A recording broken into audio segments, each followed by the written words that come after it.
Welcome to Men Pursuing More, the podcast for men seeking purpose, growth, and fulfillment. I'm your host, Roger Maupin. In this July, we're stepping into a powerful series that honors the courageous men who paid a price in battle, yet refuse to be defined by their wounds. This month, Men Pursuing More proudly features Wounded Combat Veterans Month, a special tribute to warriors who face the horrors of combat and come home with scars, but not without strength. Their bodies may carry the weight of war, but their spirit unshaken. Wounded in combat, unshaken in purpose. These are the men redefining strength, not just for themselves, but for all of us. You'll hear stories of grit, faith, brotherhood, and the relentless pursuit of purpose on the other side of pain. From the battlefields to civilian life, these men continue to fight, to lead, to grow, and to live with impact.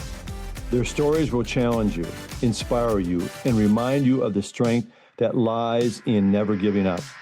If you're ready to walk alongside some of the toughest men alive, men who have every reason to quit but choose to rise, then you're in the right place. Subscribe now and join us for this powerful July series. This is Men Pursuing More, and this month, it's about honor. It's about healing. It's about heroes.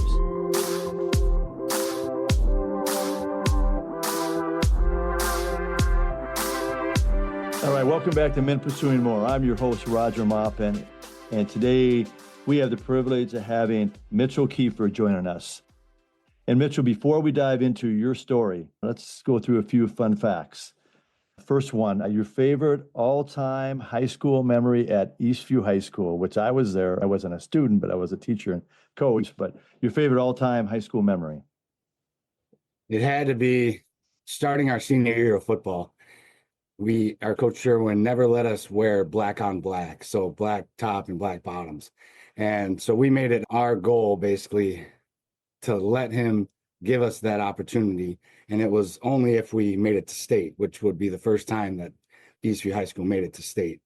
And sure enough, we did. And we got to the Metrodome and played there. Unfortunately, we lost in the semifinals, but that was definitely the highlight, is playing in the Metrodome and having black on black. And nowadays, I see that the current team has black on regular days. So I just hope that they know where this actually came from, their ability to wear the black on black. There it is, Eastview alumni. You heard it back in 2003, right? 2000, yeah, it was in the 2002 season. Oh, 2002 I graduated in 2003. Okay, got it. And then favorite all-time sports team? It's got to be the Minnesota Vikings. And I've lived a lot of places with the military, and I can't not love them. And that's an unfortunate thing, just like this last playoff round, we got bopped out pretty soon. But I told my wife that if they ever make it to the Super Bowl, I'm going to be there, however much it costs. And I didn't grow up in Minnesota, and I'm a Dallas Cowboy fan, so people love them. They kind of, Yeah. And then, like, your favorite all-time sports athlete, or whoever that might be. Barry Sanders. I remember watching him, and he used to trounce on the Vikings a lot. The way that he moved was so exciting. And then the really thing that caught me was his humbleness. He never danced or did anything in the end zone. And that's fine if they do, but he would always just bring the ball to the referee and act like that was just part of the day, and be very humble in his outrageous career. And you think about it, like he retired early. Yeah, he did. He could have probably played another 5 years. He was amazing. Mitchell, let's get in your story and tell us about your experience. You grew up in Apple Valley, Minnesota, and you attended Eastview High School, and some of those successes and challenges along your journey growing up in Apple Valley and attending Eastview High School. So I had to learn early that hard work has to outweigh talent for me.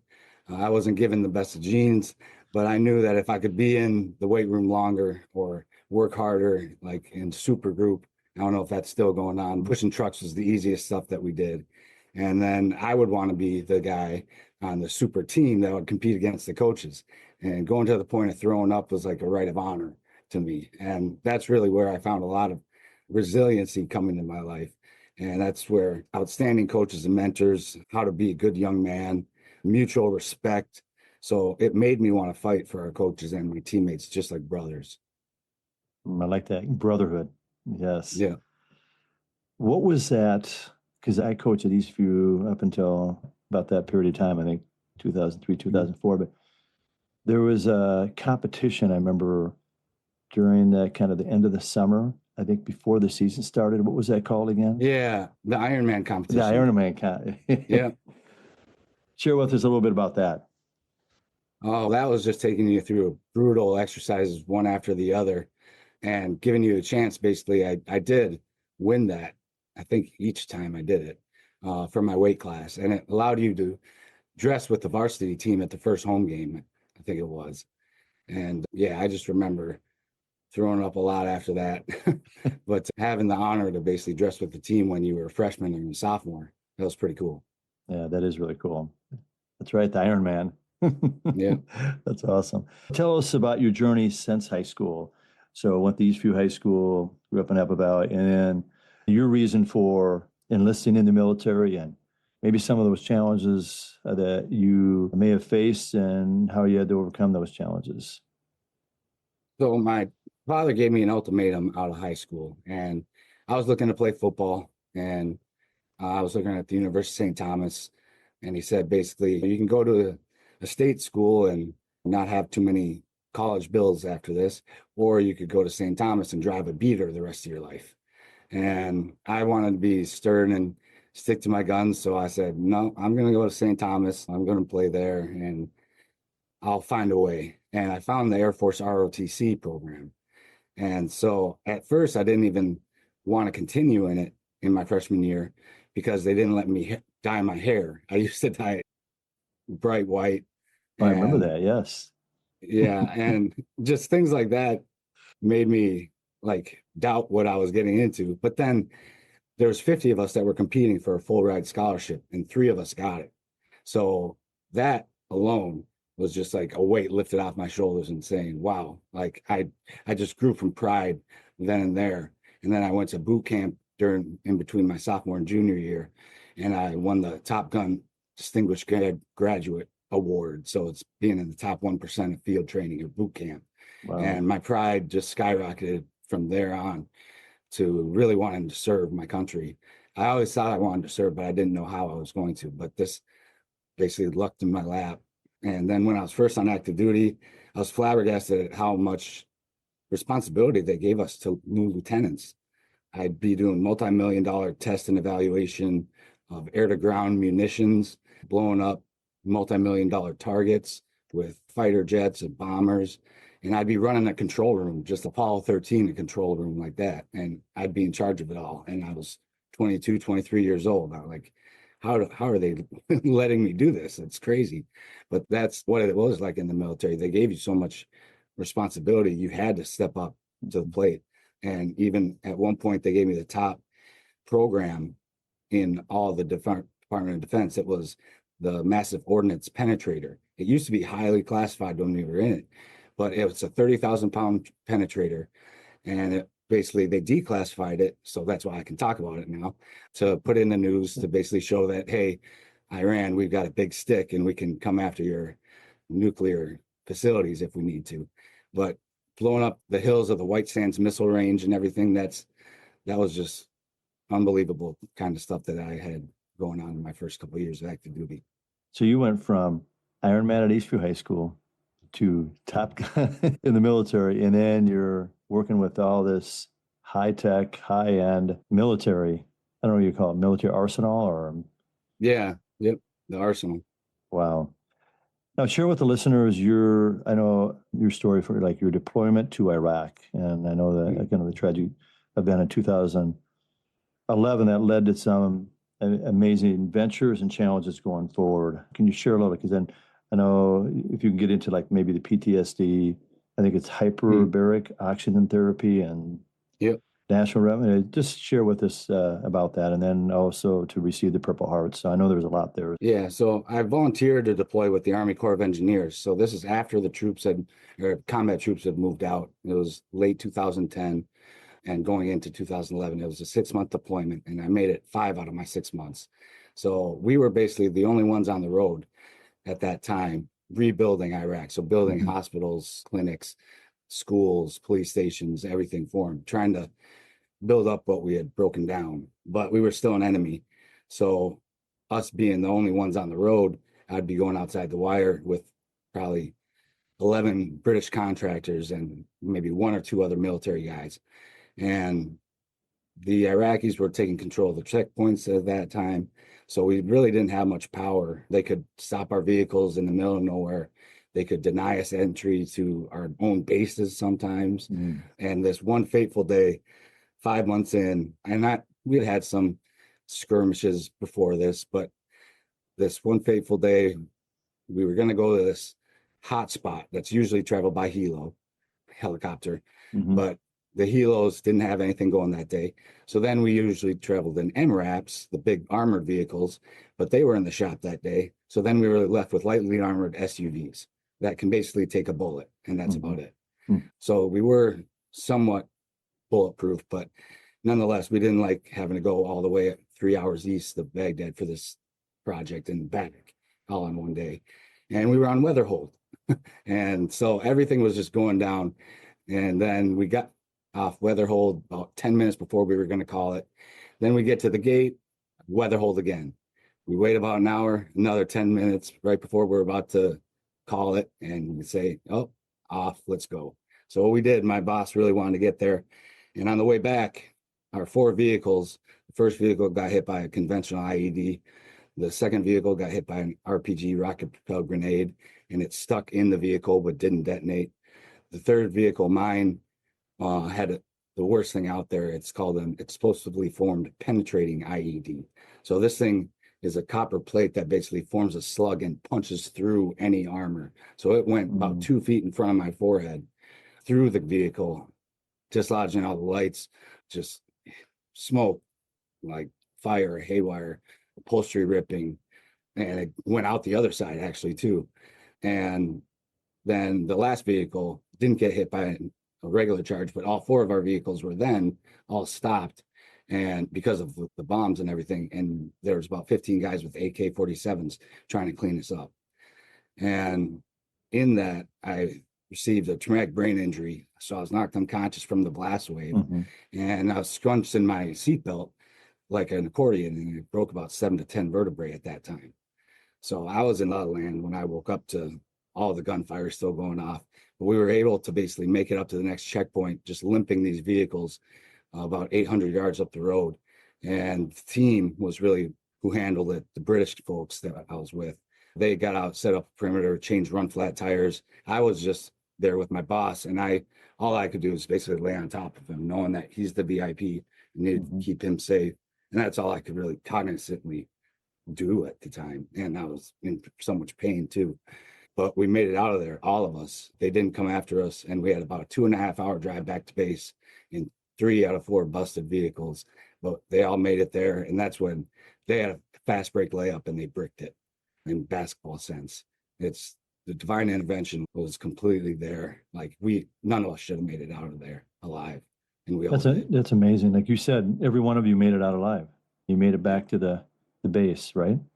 Yep, we did. And I was really the worst off. So that's the other thing, is that I shouldn't have been the worst off with my injuries. There should have been some really bad stuff that happened, but luckily, yeah, God was there for us. He had other reasons for us to get through that, because none of us should have. And usually when that happens, I was medevaced and I went to Landstuhl, Germany, and then back to San Antonio. And usually they med board you or medical board if you can still be in. And at the time, I had 2 really great bosses that kept me on the down low, because I was with the Army and in their uniform and everything during this whole deployment. But the Air Force didn't learn about this until after I got to my next assignment, actually. So when I had a prestigious slot already to go to the Air Force Institute of Technology to get a master's degree in data science and operations research. And I wanted to get there. And that's why, like, my bosses kept me down low so I wouldn't get med boarded, so I could get there and continue on in my career and to do this prestigious assignment. And they helped me with a lot of things throughout the way, the PTSD and all that. But my processing speed was completely broken. Like I was like Forrest Gump. I would have to, if someone came up to me and said, "Hey, how you doing?" I'd have to hear what they said. I'd have to break down the message. I'd have to say, what do I think about that message? How would I want to respond? What are the words? How do I put those together? And then I'd say, oh, it's going well. That's how long it took me sitting there with a blank face just to hear, hey, what's going on? Or how you doing? And it's going well. So I just sat there with a blank face while I was telling you everything that was going through my mind. Mm-hmm. So it was scary because I could see it from the outside what this traumatic brain injury was doing to me. And when I went to that first assignment or that next assignment to get the master's, the simplest mathematics statistics assignment that should have taken me about 45 minutes took me 7 hours, and I would not get up from that seat. You were made for more clarity, more confidence, more impact. At Maupin Coaching, I help high school and college athletes master the mental game and guide men into purpose-driven leadership. Grab the sports book, rock that merch coming soon, and step into more at maupincoaching.com. Plastered to it, and I was going to do it. And it was through this that I, through all these mental workouts, just like physical workouts, each day I got better and better. And by the end, I was 5 hours, 4 hours, 3 hours, and then about an hour and a half to finish assignments, just like everyone else. And I still held an A- average. So that brought my cognitive senses back. It was just straight learning. I still have some times when I can't find the right words and everything like that, but that's here nor there. It's monumentally better than before. And then I also found the Navy Cruisers Foundation, which was giving kind of scholarships to do hyperbaric oxygen therapy at this one area or this one clinic. And I didn't know what it was. It's basically you go down in a tube like a submarine and you just dive, quote unquote, dive to about 15 to 20 feet below sea level and breathe 100% oxygen. And that's supposed to help cure your TBI and PTSD and everything. And to that point, I was 3 years after the fact now. And there was 24/7, 365. Up to that point, I had headaches. I had blood rushing to my head like I was hanging upside down. I had just that pounding all the time. And I never could get away from it. And after about 17 sessions, I started to have about a day, or an hour a day, I didn't have a headache. And I was just like, that's weird. And then you do 40 sessions. And by the end of that 40 sessions, I was having days without headaches. And then now I basically get them just like everybody else. So even 3 years after it, it was just oxygen at depth that also helped cure my body and my mind. So it was just amazing how much just learning and oxygen were some of the best things for me.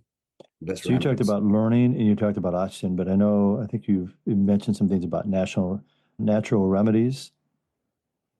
Yeah, I still have to do things day in, day out with pain remedies and things of that nature. So using like lidocaine cream or ibuprofen cream for my back and other things of that nature.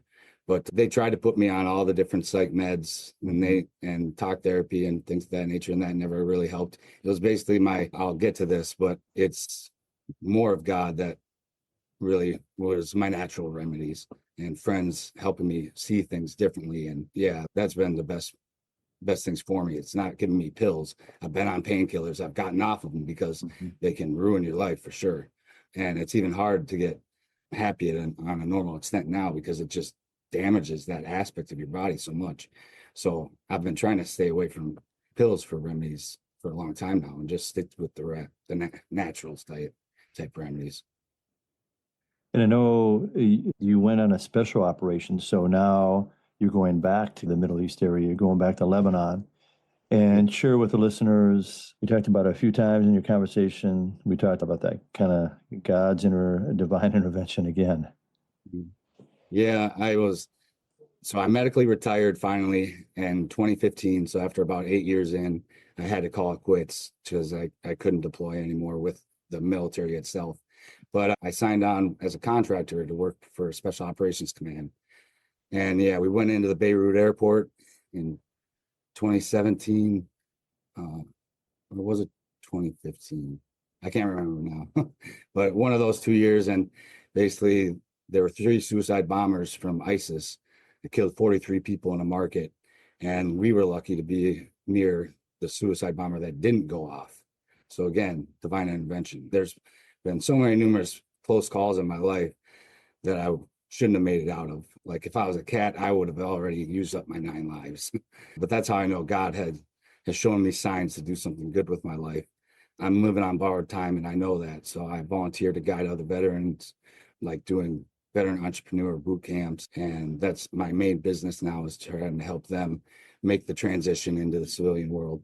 Also, just not worrying only about myself. I adopted my little bro from the Big Brother program.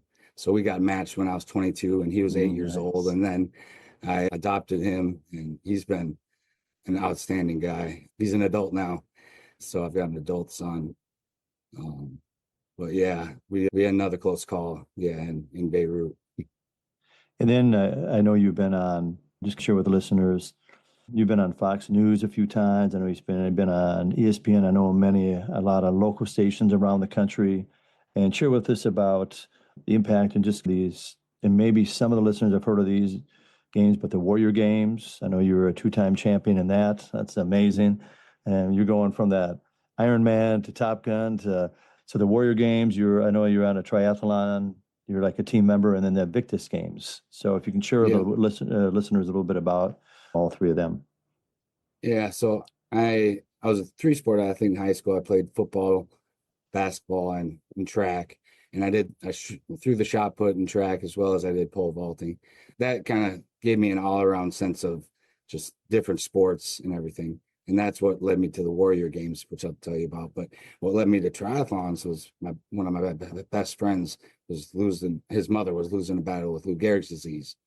And I thought at this time, like I was a senior in college, and I thought, what's the one thing I would never want to do in my entire life? And at that time, I was a sprint athlete through and through. I hadn't swam since I was a little kid. I could tread water, but swimming with my head above water, that's all I could do. I hadn't biked since I was 10 years old, and I hadn't ran more than 6 miles twice at boot camp. That was the most I'd ever ran. And usually I hated the mile run. So I said, what would be the one thing I could do for a fundraiser for? And it was an Ironman triathlon. Going back to the Ironman, it's a 2.4 mile swim, 112 mile bike ride, 26 mile run. Can you say that again for all the listeners to hear that? How many? It's 2.4 miles of swimming, 112 miles of biking, and then 26.2 miles running. So you finish with a marathon. And I trained for that through about 6 months of 20 hours a week, swim, biking, and running, and made it to that event. Unfortunately, she passed 10 days beforehand, but she was there with me during that whole thing, because there'd be no other way. It was 55 degrees and raining the entire day. I fell on my bike at mile 35, and I had to MacGyver it to keep it moving with a hair tie to keep things from not going into the wheel. So that led to my endurance career. And so I got better and better, since working out 20 hours a week doing the same thing becomes part of your life. I started to get sponsors that would help me, the right equipment and everything. It's an expensive sport, that's for sure. So they would get me bikes and pay for my race entries. And then I got good enough to get on the All-Air Force Triathlon Team. And that's 10 men and 6 women out of 500,000 personnel. Wow. And I got on that numerous times. I was the coach and captain of it a few years. But then in 2012, talking about the Warrior Games, one of my teammates from the Air Force Triathlon Team was the head coach for the Air Force Warrior Team. And it's like a military Olympics. So he called me up in 2012 while I was at school and said, hey, have you ever heard of the Warrior Games? And at that time I was like, no. And he's, you're going to be the ultimate champion. And I was like, okay, sure. Why not? And sure enough, like I just started going to these camps that they had. And with my background, it was like there's 50 people to each team. So the Air Force had 50, Marines, SOCOM, or Special Operations Command, Army, Navy. And we sometimes had another team like Canada come down too. But there would be two people from each of those teams that would compete for this ultimate champion competition. And it was like a modified pentathlon. So it was running, it was biking, it was swimming, it was throwing a shot put and shooting. Oh, wow.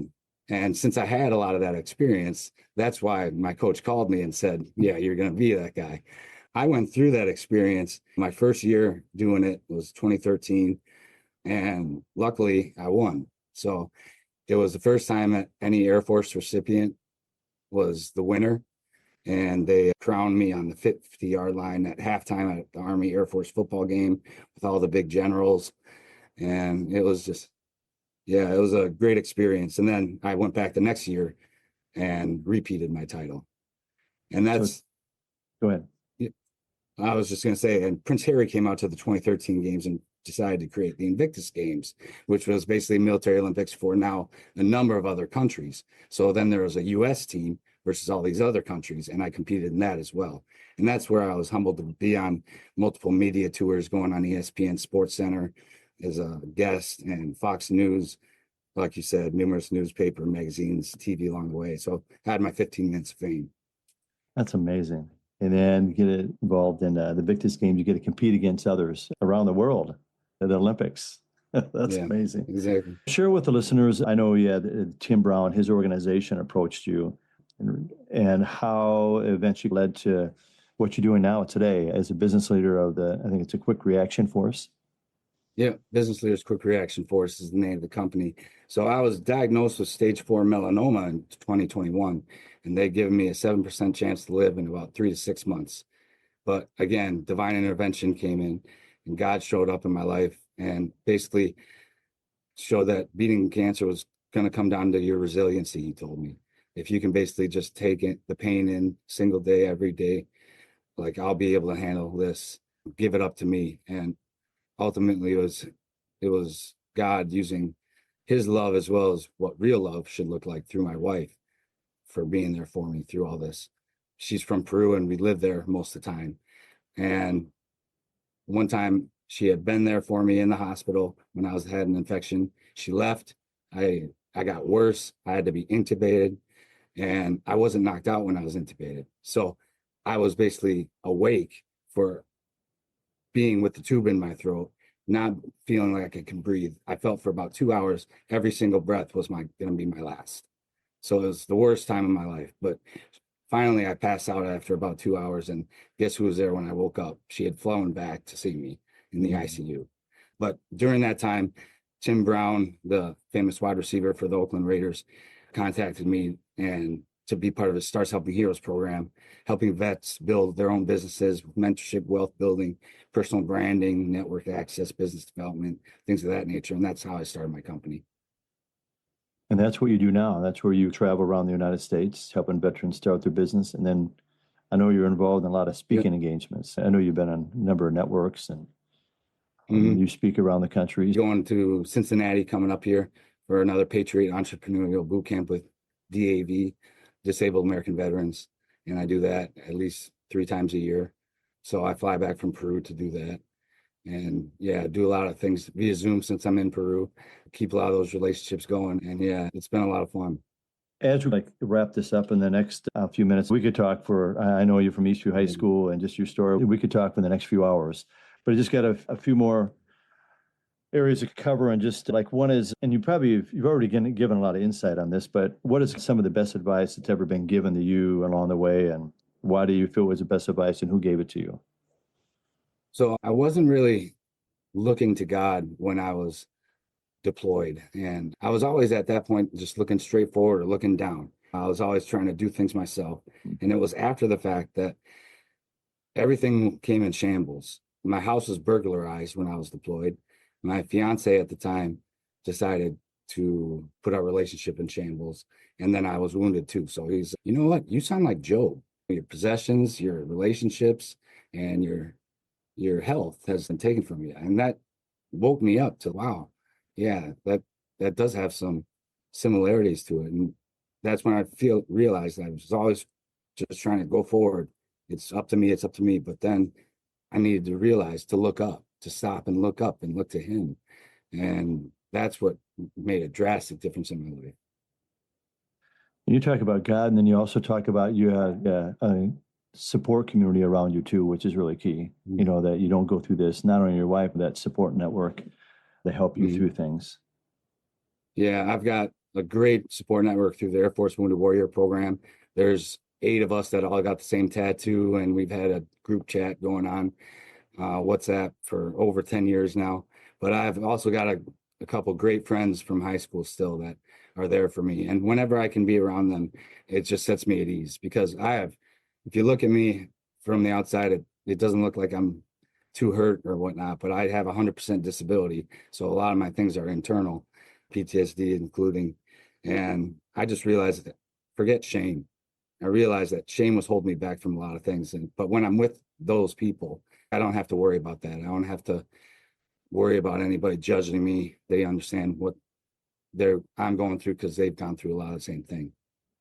And you have you have that warrior heart, that Top Gun heart, that you're willing to do whatever it takes, and you're willing to really put yourself out there, and you're willing to serve others.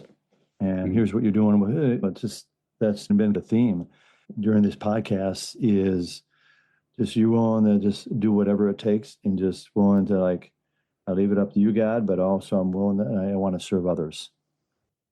I realized that the more and more I thought about myself, the less I felt good. And once I started thinking of others and helping them through their adversity, is when it brings some perspective into my own life, and realize you can overcome whatever it is that I'm facing. But there's going to be mental roadblocks, physical roadblocks along the way. You just got to chip away at them. That's what coaches taught me in high school. And to everybody, you can be more resilient than you think. Don't forget to look up.